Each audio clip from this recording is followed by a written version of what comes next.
Hi there, Sagittarius. Thanks so much for tuning in. I'm Astrogirl, and we're looking at October 30th through November 5. And it looks like this is going to be a surprisingly quiet Halloween week with no ghosts and only one small goblin. There are no major alignments on Halloween Day, but the mysterious Pisces moon will do an excellent job of providing the right moonlight background for this special day, especially for the kids, even though the adults seem to get into it just as much, I always find.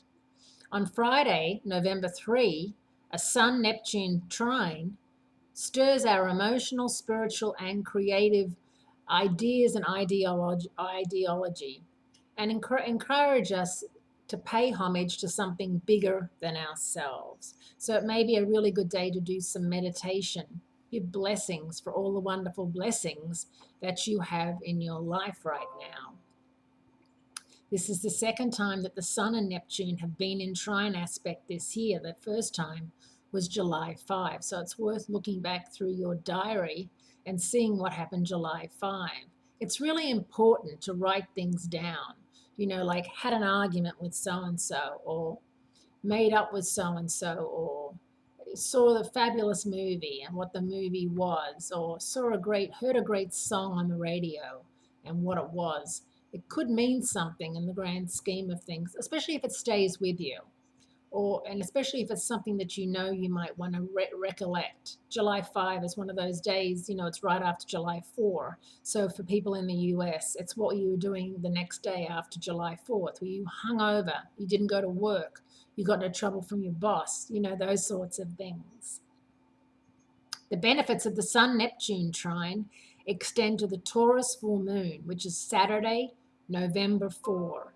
And it's going to be an intense full moon because of Taurus being an intense sign.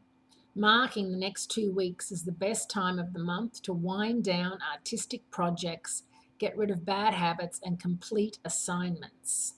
Also happening for you, Sunday, is Mercury leaves Scorpio and moves into your sign, Sagittarius. But unfortunately, Mercury's shift into your sign, your first house of ego and personality, puts the thinking process at a distinct disadvantage, I should say.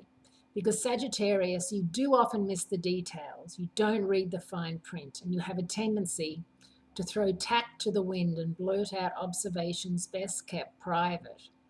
Mercury will turn retrograde in Sagittarius in December, so these tendencies will be extended until the end of the year. To be forewarned is to be forearmed. So you've got Mercury in your sign through the rest of the year, turning retrograde. So it's just really important you know about that. Thanks so much for tuning in. I appreciate it, and I'll speak to you again next week, Sagittarius.